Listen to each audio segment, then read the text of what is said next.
Dieu pour cette opportunité qu'il me donne de pouvoir me tenir devant les saints que vous êtes. Je rends grâce à mon Dieu parce qu'il m'a placé dans cette église et je sais qu'il a un plan merveilleux pour ma vie, comme aussi il a un plan merveilleux pour toi, mon frère, pour toi, ma soeur. Je bénis aussi l'homme de Dieu, le pasteur Kelly, qui me donne cette opportunité de pouvoir me tenir devant vous. Je bénis les collèges de l'ancien, je bénis maman pasteur aussi qui est là, maman Jacqueline, sans oublier la première dame de la maison, maman Brie. Et je vous bénis aussi, mes bien-aimés, mes frères et sœurs, que vraiment le nom de l'Éternel soit élevé au milieu de nous. Amen. Amen.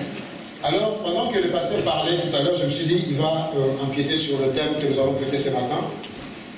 Le pasteur dira que cette année-ci, nous avons décrété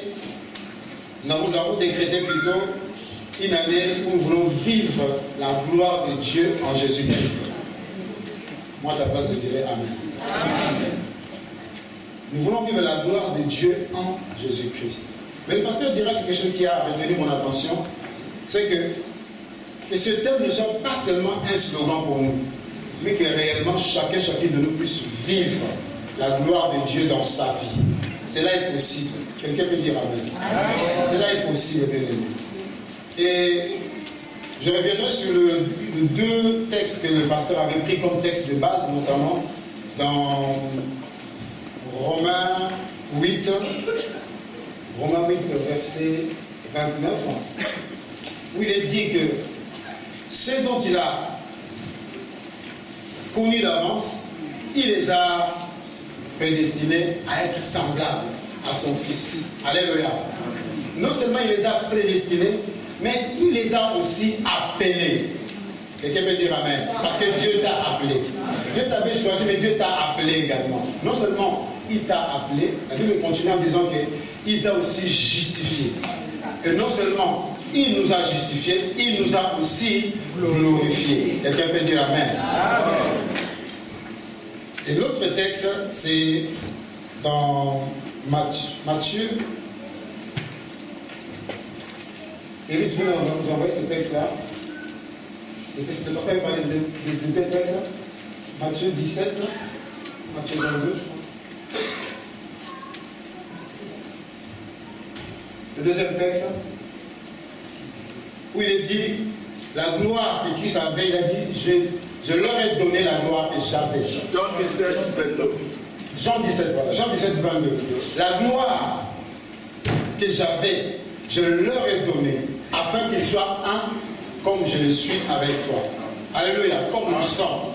Je crois bien aimé que si l'homme de Dieu avait reçu cette révélation de la part de notre Dieu, la Bible dit qu'un peuple sans révélation est un peuple sans fin.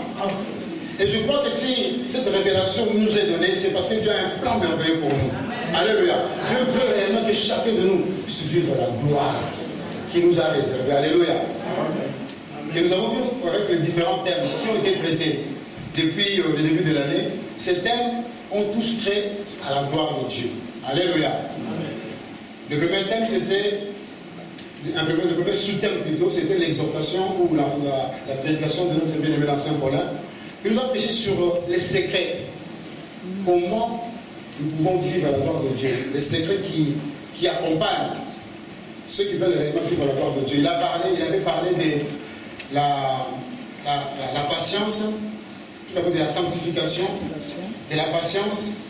Il a parlé également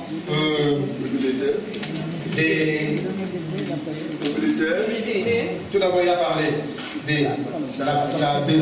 la sanctification, de l'humilité, de la persévérance et puis de la patience. Donc 4 choses. Amen.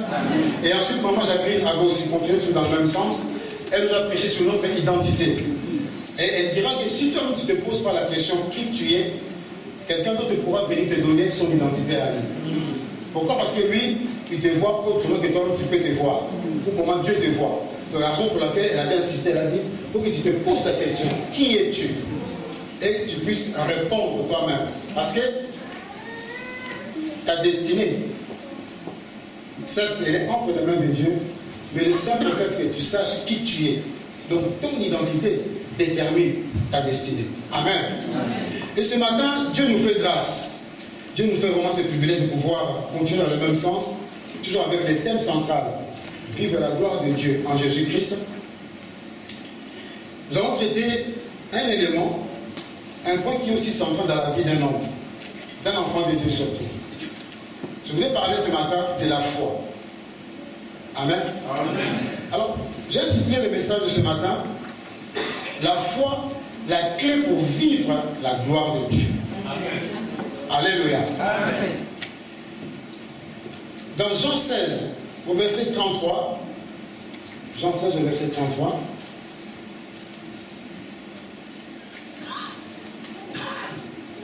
il est dit ceci, je vous ai parlé aussi pour que vous ayez la paix en moi. Vous connaîtrez des tribulations, mais prenez courage, moi j'ai vaincu le monde. Alléluia. Amen. Moi j'ai vaincu le monde. Alors, Christ le savait. Donc, il nous a avertis en nous disant que nous connaîtrons des tribulations. Mais nous avons cette assurance que même si nous connaissons les tribulations, lui, il a vaincu le monde. Amen. Amen. Lorsque nous parlons de notre appartenance à notre Dieu, nous voulons dire que, au travers de ce que son Fils avait fait à la croix de Golgotha, Dieu a permis que chacun de nous puisse faire partie de la grande famille des enfants de Dieu. Cette famille dans laquelle Jésus-Christ est le premier fils né. Alléluia. Et Dieu a préparé de bonnes choses pour chacune de nous. Voilà pourquoi tu peux être certain ou certaine que tu pourras vivre la gloire de Dieu dans ta vie cette année-ci, si et seulement toi-même tu mets en pratique tout ce qui est enseigné ici à l'église. Alléluia. Amen. Le texte que nous allons exploiter pour comprendre comment est-ce que la foi peut être la clé pour vivre la gloire de Dieu. J'ai pris le premier texte dans 1 Jean 5, versets 4 à 5.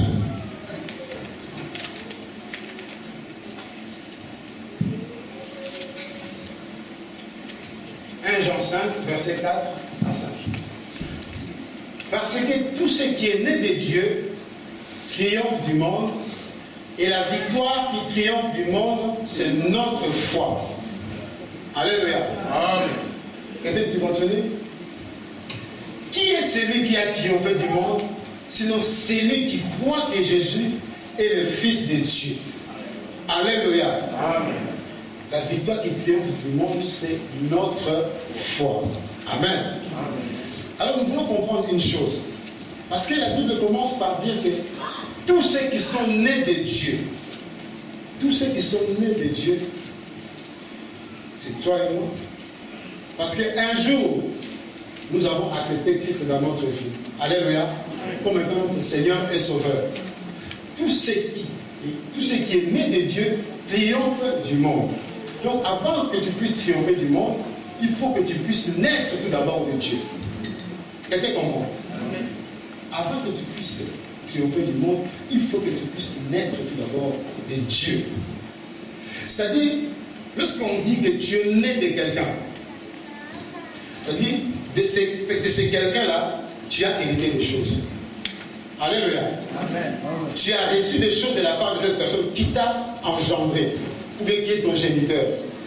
Nous, en tant qu'enfants de Dieu, parce que nous sommes nés de Dieu, nous avons, bien aimé, le phénotype ainsi que le génotype de notre Dieu. C'est-à-dire, l'ADN de Dieu est en nous. Amen. Quelqu'un peut dire Amen. Amen. Les gènes de Dieu sont en nous. Voilà pourquoi tu peux dire que ce matin, parce que tu es né de Dieu, tu peux triompher du monde. Yeah. Alléluia. Amen. Et la Bible continue en disant que la victoire qui triomphe du monde, c'est notre foi. La victoire qui triomphe du monde, c'est notre foi. C'est-à-dire, dans ta marche avec Dieu, si tu n'as pas la foi, tu ne peux pas expérimenter les choses que Dieu avait prévues pour toi. Amen. Donc la foi doit être toujours en toi et que tu puisses marcher dans la foi, avec la foi, pour que tu puisses vivre la gloire de Dieu. Amen. Amen. Amen. Peuple de Dieu, ce matin, que chacun de nous puisse le réaliser. Sans la foi, tu ne peux pas être agréable à Dieu, nous dit sa parole. Parce que Dieu recherche des hommes et des femmes de foi pour que sa gloire puisse se répandre ici sur cette terre. Dieu a besoin de toi. mais il veut que tu puisses manifester réellement ta foi. Amen. Amen. Jean 11, verset 39 à 40.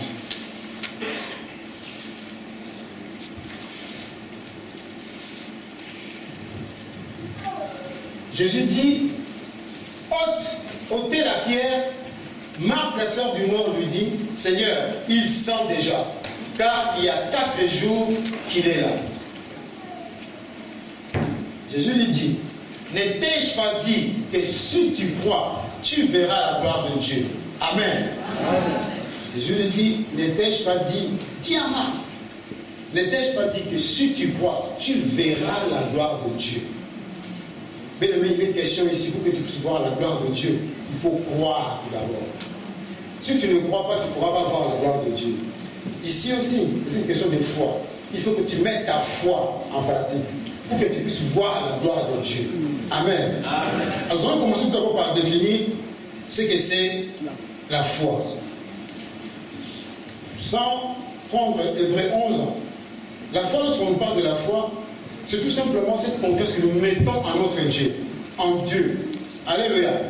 C'est-à-dire, la foi, c'est l'attitude que tu as vis-à-vis de ton Dieu. Tu remets toute ta vie, tu remets tout ton sort entre ses mains et tu t'attends à ce que lui puisse agir. Amen. Tu as un problème, tu as une solution, et tu as un problème plutôt que tu veux trouver une solution, mais tu déposes ces problèmes, tu donnes ces problèmes à ton Dieu afin que lui puisse te donner la solution. Amen. C'est-à-dire, tu fais confiance en ton Dieu, tu sais que lui, il va agir pour que tu puisses avoir la solution ou encore que tu puisses recevoir ce que tu attends de lui.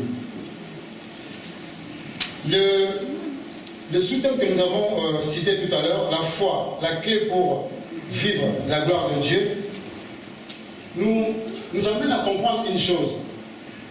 Puisque la foi, c'est une attitude que nous devons adopter lorsque nous sommes devant une situation, nous l'abandonnons entre les mains de notre Dieu et nous attendons afin que Dieu puisse agir.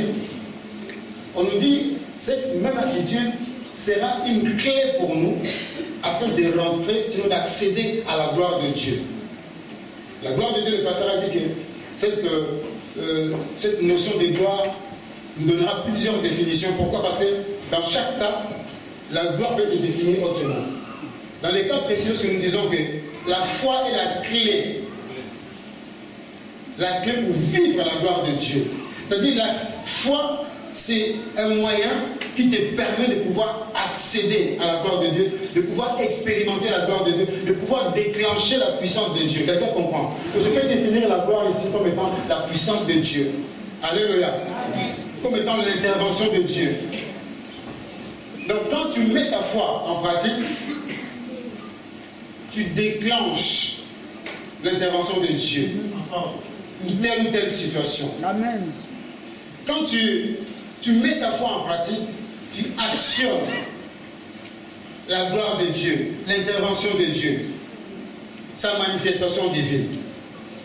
Nous disons tout à l'heure que Dieu a besoin des hommes et des femmes de foi. Écoutons ce que nous dit Hébreux 11. Hébreux 11. La foi est une ferme assurance de choses qu'on espère et une démonstration de celles qu'on ne voit pas. Amen. La foi est une ferme assurance des choses qu'on espère, une démonstration des choses qu'on ne voit pas. Oh, ce matin, j'aimerais que tu comprennes. Parce que sans la foi, tu ne peux pas être agréable à Dieu. Que Dieu a besoin de ta foi pour qu'il puisse agir dans ta vie. Alléluia. Amen.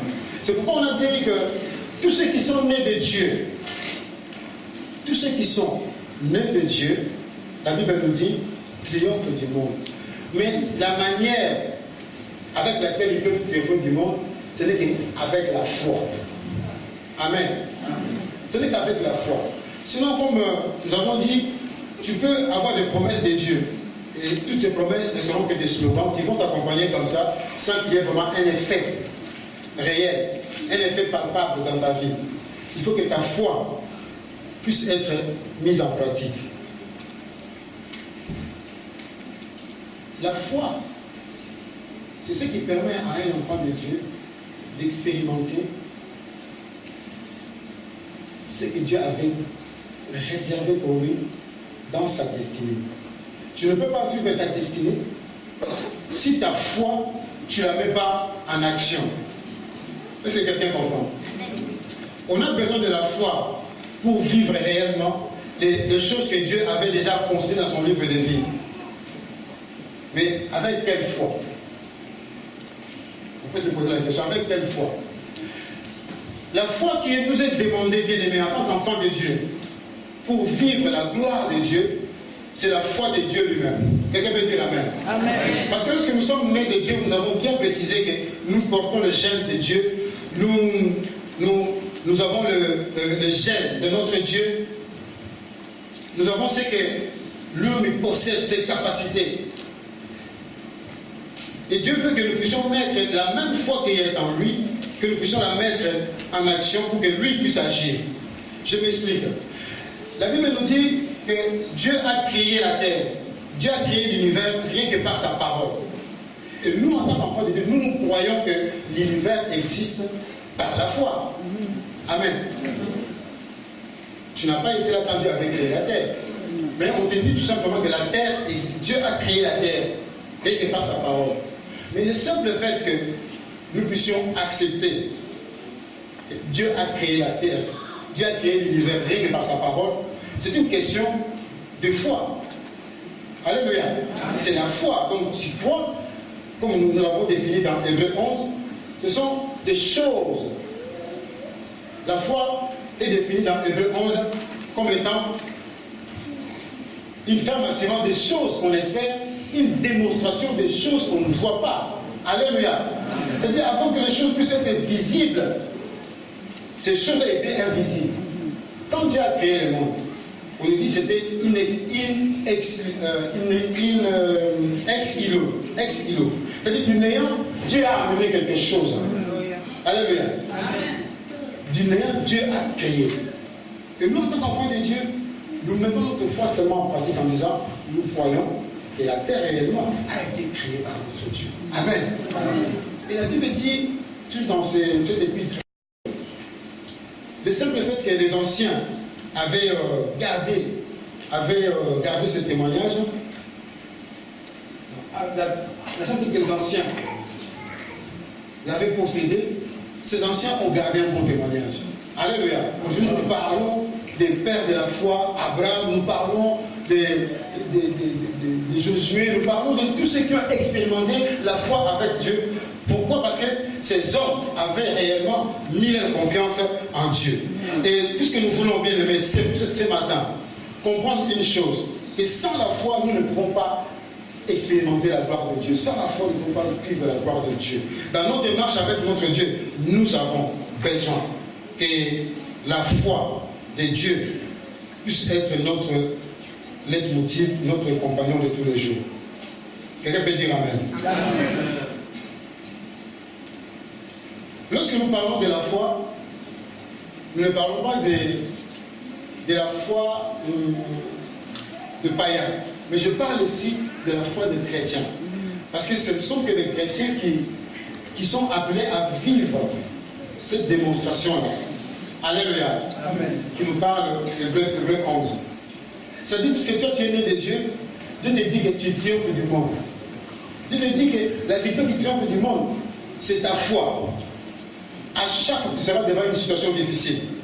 Ça, c'est quand tu mets ta foi, pas n'importe quelle foi, mais la foi de Dieu, cette foi qui déplace les montagnes. Quand tu la mets en pratique, Dieu agit. Amen. Amen. Dieu agit. La foi détermine également les degrés de miracles que tu attends de Dieu. Alléluia. La foi détermine les degrés de miracles que toi tu attends de Dieu. C'est-à-dire, dans ta relation avec le Seigneur, puisqu'on a parlé de la foi, il y a deux parties. Il y a toi qui mets ta foi en pratique et il y a Dieu qui agit. Alors pour que tu puisses recevoir ce que toi tu attends de Dieu, Dieu voit aussi comment est le degré de ta foi. Nous connaissons l'histoire des disciples lorsqu'ils se sont présentés. On leur a présenté plutôt un enfant qui était lunatique. Son père a demandé que les disciples puissent prier pour cet enfant, afin que cet enfant soit délivré. Les disciples ont prié, mais rien ne s'est passé. Mais il a fallu que Christ vienne à leur secours. Et quand Christ a prié pour cet enfant, il s'est passé des choses. Alléluia. Amen. Et Christ leur dira qu'il ne peut pas. Il leur a reproché en disant race d'incrédule. Parce qu'il n'y avait pas vraiment la foi qui pouvait apporter la délivrance à cet enfant-là, qui était lunatique. Donc, lorsque nous mettons notre foi en pratique, il faudrait que nous puissions de nous-mêmes nous dire que ma foi, il faut que ce soit la foi de Jésus-Christ, il faut que ce soit la foi de Dieu, pour que Dieu puisse répondre favorablement à ma requête. Alléluia. Amen. Et Christ, lorsqu'il guérissait les malades, lorsqu'il délivrait, il disait à la personne des fois, qu'il te soit fait selon ta foi. C'est-à-dire qu'il te soit fait selon les degrés de ta foi. Alléluia. Qu'il te soit fait selon ce que ton cœur désire réellement. C'est-à-dire dans ta foi que tu as, dans la foi que tu avais, la foi que tu avais en toi. C'est à partir de cette foi-là que tu pourras également recevoir ce que tu attends de Dieu. Nous connaissons l'histoire de cette femme qui avait la perte de sang pendant 12 ans. C'est dans Marc 5. Cette femme avait besoin d'être guérie. Mais le problème, c'est qu'au départ, elle avait déjà dépensé de l'argent auprès des médecins. Pendant au moins 12 ans, cette femme attendait qu'elle soit délivrée de cette maladie, qu'elle soit guérie de cette maladie. Mais le jour où elle a rencontré le Seigneur Jésus-Christ, la Bible nous dit, cette femme, malgré la troupe qui était autour de Jésus-Christ, malgré tout ce qui était en compagnie de Jésus-Christ, la Bible dit que cette femme s'est frayée un chemin. Et elle s'est dit en elle-même, si je puis tout simplement toucher le bord de la robe, de sa robe, je serai guéri. Et à cause de sa foi, de cette foi-là, qu'elle avait mise en action, le Seigneur l'avait guéri. Parce que le Seigneur s'est posé la question, qui m'a touché? Et les disciples lui diront, mais Seigneur, tu vois dans cet attroupement, comment pourrions-nous savoir qui t'a touché? Mais parce qu'en lui qui est omniscient, il savait. Parce que de lui, il y avait quelque chose qui était sorti. Une puissance était sortie de lui. Et c'était pour aller guérir cette femme. C'est-à-dire, la rencontre de la foi de cette femme et la puissance de Jésus-Christ a fait que cette femme a obtenu sa guérison. Alléluia. C'est à nous aussi, bien-aimés, en tant qu'enfants de Dieu, quelles que soient les difficultés que nous pouvons traverser, le problème que tu peux avoir, toi, regarde à ton Dieu. Mets ta foi en lui et il agira. Il te répondra favorablement. Il te donnera la solution. Je ne sais pas quel problème tu as ce matin. Parce que même si c'est un problème qui dure des années, mais aujourd'hui le moment est venu. Dieu te donne cette possibilité, cette occasion de pouvoir la saisir ce matin. Et te dire, Seigneur, moi je veux mettre ma foi en pratique. Parce que tu me dis que tu marches avec celui qui a la foi. Tu marches avec celui qui te fait confiance et qui sait que c'est toi qui peux résoudre son problème, c'est toi qui peux délivrer, c'est toi qui peux guérir. La foi rend possible ce qui est impossible. Alléluia. La foi rend possible ce qui est impossible. Ce qui est impossible aux yeux des hommes, c'est parce que l'homme, lui, il a sa logique à lui. L'homme dit, mais parce que ta maladie, là, nous savons que c'est une cause perdue. Une cause perdue, tu ne pourras pas obtenir la guérison avec le médicament. C'est une maladie qui est incurable. Mais avec notre Dieu, lui qui est le médecin, quand tu mets ta foi en pratique, sache que la guérison aussi te sera accordée. Amen. Alléluia. Amen. Parce qu'aucune maladie ne peut résister à notre Dieu. Il est celui qui est au-dessus de tout. Il suffit tout simplement de mettre sa foi en pratique. Il est le Dieu là qui va te répondre ce qui était impossible aux yeux des hommes sera possible aux yeux de notre Dieu. Amen. Amen. Il y a l'histoire de cette femme, Anne, alors que sa rivale se moquait d'elle. Mais parce que cette femme avait mis sa confiance en l'Éternel. Alléluia. Ce qui était impossible aux yeux des hommes est devenu possible. Et la gloire de Dieu s'est manifestée. Amen. Peut-être tu es là aujourd'hui dans la salle. On t'avait dit que non, toi tu ne pourras jamais trouver du travail. Mais ce matin, je te dis, le Dieu que nous prions, il est le Dieu des prodiges et des miracles. Il est le Dieu là qui peut t'accorder un travail ce matin. Il suffit que tu mettes ta foi en pratique. Tu es là peut-être depuis des années, tu cherches le mariage. Tu as beau prier. Mais c'est Dieu là que nous prions. Il est capable de pouvoir te donner le mariage. Dieu, c'est Dieu là qui cherche des enfants. Le Dieu que nous prions, il est capable de te donner des enfants. Mais il faut tout simplement que tu mettes ta foi en pratique. Alléluia. Nous avons besoin de la foi. La foi, pas n'importe quelle foi. La foi de Dieu. Parce que nous savons ces gènes. Parce que nous portons ces gènes en nous. Alléluia.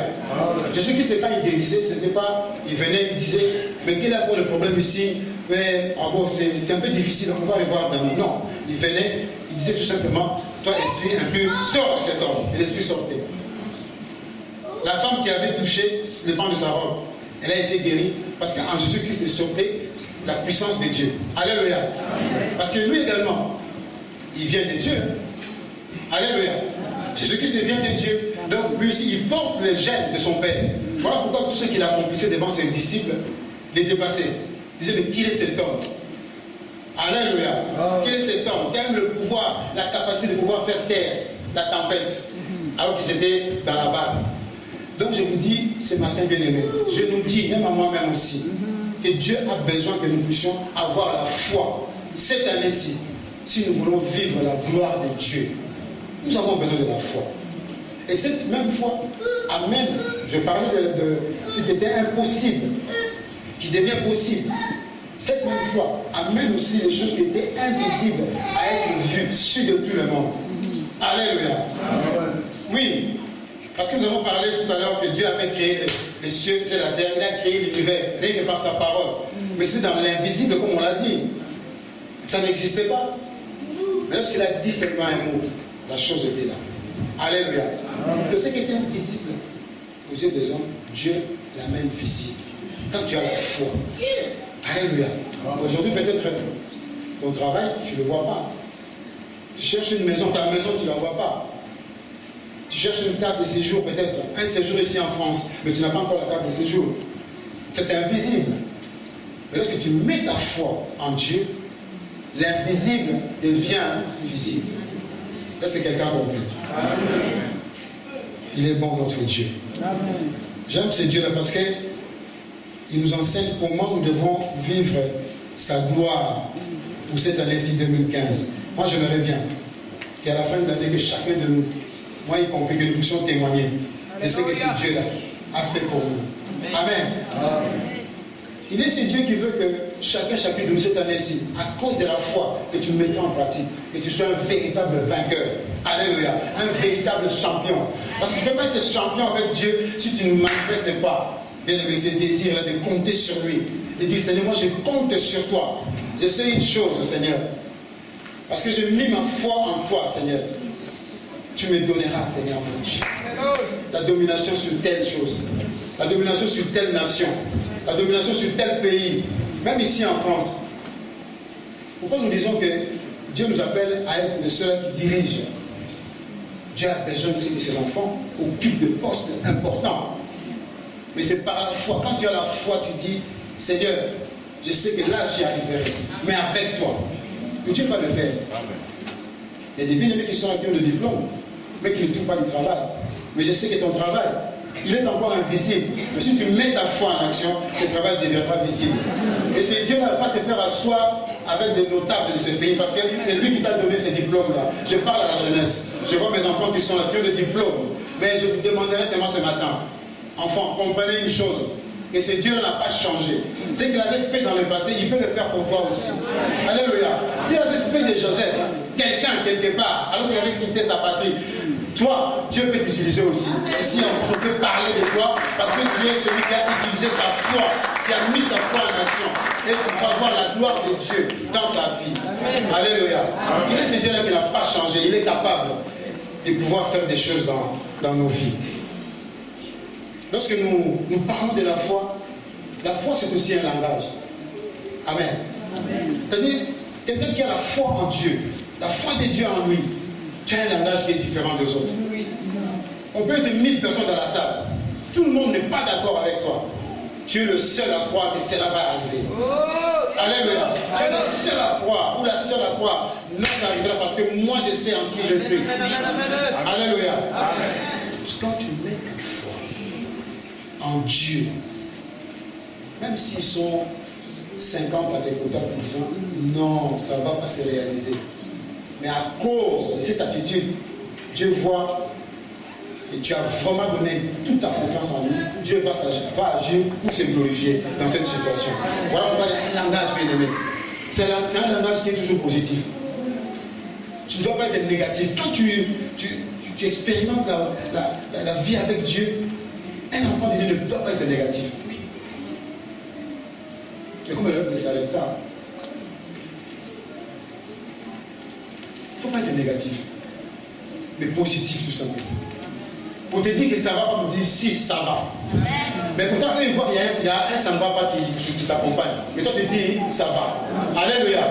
Que tout va bien. Pourquoi? Parce que quand tu dis ça, tout va bien, Dieu voit que toi, tu comptes plus sur lui que sur les hommes. Tu comptes plus sur Dieu que sur les hommes. Parce que les hommes peuvent être là, peut-être en te décourageant même. En te disant, mais non, ça n'ira pas. Est-ce que moi tu crois, toi avec la couleur de ta peau, tu peux vraiment occuper ce poste-là? Ah, toi avec les études que tu as faites là, est-ce que tu peux vraiment occuper ce poste-là? Mais puisque toi tu as mis ta foi en Dieu, Dieu va se glorifier. Amen. Dieu va te donner cette place-là. Alléluia. Amen. Parce que tu as mis ta foi. Et Dieu voit au travers de toi ces langages-là. Je disais qu'il faut pouvoir positiver. Ne sois pas quelqu'un qui est là, tu te lamentes tout le temps. Tu dis, ah moi de toute façon, je suis venu ici dans ce pays, je suis venu seulement vous accompagner. Parce que Dieu, je n'ai même pas de carte de séjour, je n'ai même pas un logement, je manque même de quoi manger, me revêtir. J'ai dit, éloigne de toi ce genre de pensée. Parce que si Dieu t'a fait quitter ton pays pour ici, la France, c'est que Dieu a un but à atteindre avec toi. Quelqu'un peut dire amen. Dieu ne fait rien si ce n'est pour un but. Oui. Amen. Amen. Dieu ne fait rien si ce n'est pour un but. Donc arrête de te lamenter, arrête de te plaindre. Plutôt, de ta bouche ne sortent que de bonnes choses. Amen. Pour ta vie. Dis que moi je suis un béni de Dieu.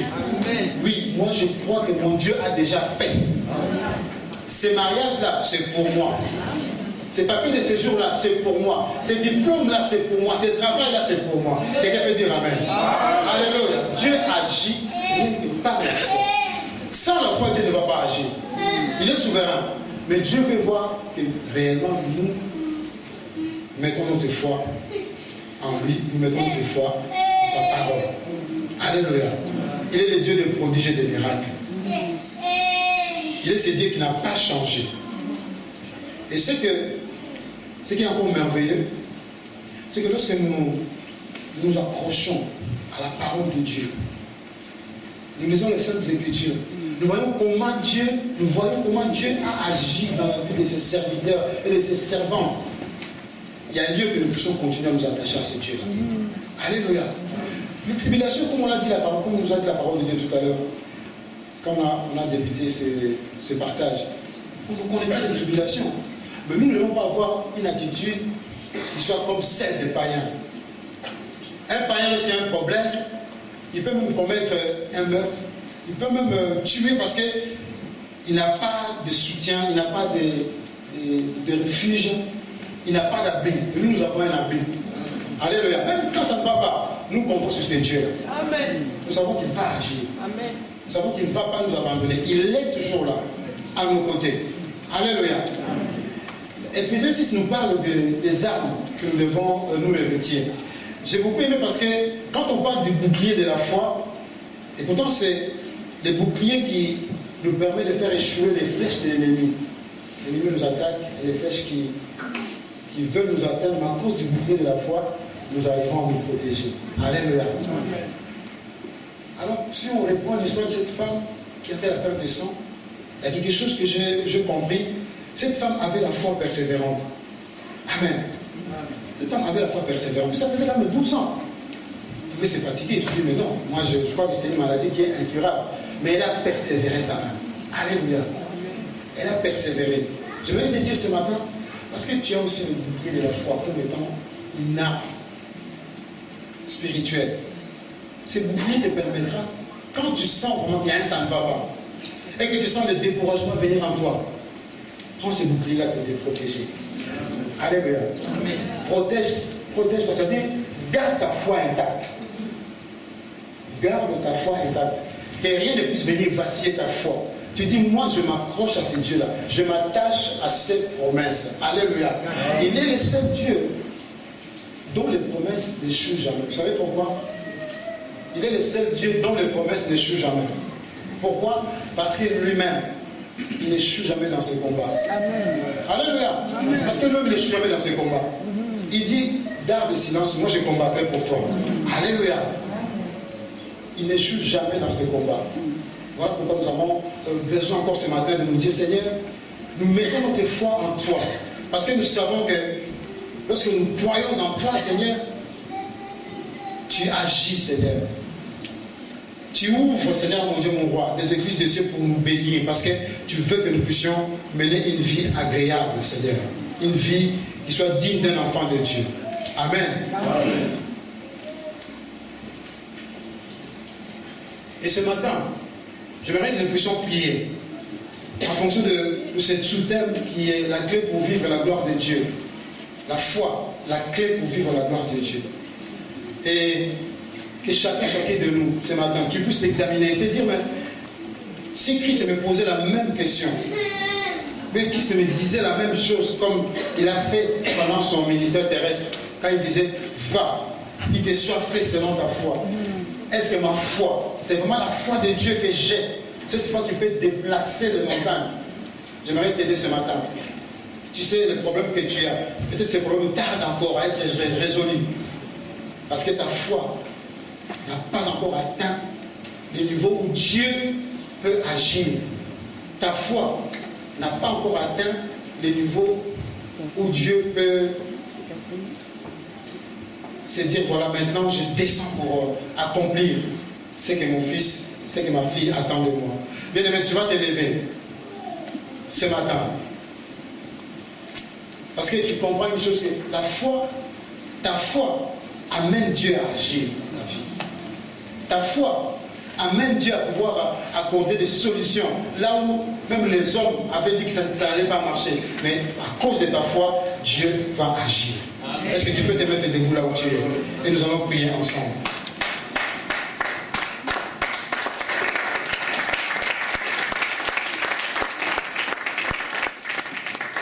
Parce que nous sommes nés de Dieu, ce matin nous avons dit, Dieu nous permet de pouvoir expérimenter sa gloire dans nos vies. Nous sommes nés de Dieu et nous marchons triomphants, nous marchons en tant que des vainqueurs. Ce matin, tu vas prier là où tu es. Tu ne vas pas demander à ton Dieu, mais plutôt tu vas croire ce matin, parce qu'il est question de la foi. Tu vas croire réellement que ce que tu avais demandé à ton Dieu, tu vas croire que cela s'est réalisé. Cela se réalisera encore. Parce que c'est Dieu en qui tu as mis ta confiance, il est capable de pouvoir agir encore ce matin. Alléluia. Parce qu'il veut faire éclater sa gloire dans ta vie. Dieu va agir encore ce matin. Que toi-même tu puisses ce matin commencer déjà à confesser. Seigneur, je crois par la foi, Seigneur, que je l'ai déjà. Je crois par la foi, Seigneur, j'ai cette carte de séjour. Je crois par la foi, Seigneur, j'ai ce mariage. Je crois par la foi, Seigneur, j'ai déjà ces diplômes. Je crois par la foi, Seigneur, que j'ai déjà la guérison. Je crois par la foi, Seigneur, que j'ai déjà ce travail. Est-ce que tu peux élever ta main? Que tu vas prier dans ce sens au nom de Jésus. Élève tes mains et tu pries. Prie en ce moment-ci au nom de Jésus. Alléluia. Seigneur, je bénis ta présence ce matin. Je bénis ton nom, Seigneur. Seigneur, parce que c'est toi en qui, Seigneur, mon Dieu, j'ai mis ma confiance, Seigneur. Parce que, Seigneur, tu me dis ce matin, la foi est la clé, Seigneur, mon Dieu, pour que je puisse vivre ta gloire, Seigneur, dans ma vie. Seigneur, je crois, Seigneur, tu m'as déjà donné la solution. Tu m'as déjà donné la solution, Seigneur. Je le dis ce matin. Tu m'as déjà donné la solution, Seigneur. Tu m'as déjà donné la santé, Seigneur. Tu m'as déjà donné la santé, Seigneur. Je le crois ce matin. Je le crois ce matin, Seigneur. Je le crois ce matin, Seigneur. Mon frère croit. Mon frère croit, Seigneur. Mon frère croit, Seigneur, mon Dieu. À ce que tu fais. À ce que tu fais, Seigneur, mon Dieu. À ce que tu as déjà fait même, Seigneur, mon Dieu, dans sa vie. Mon frère croit, Seigneur. Nous te le demandons, Seigneur, ce matin. Seigneur, nous croyons que tu agis, Seigneur, mon Dieu. Nous croyons que tu agis, Seigneur, mon Dieu. Béni soit ton Seigneur.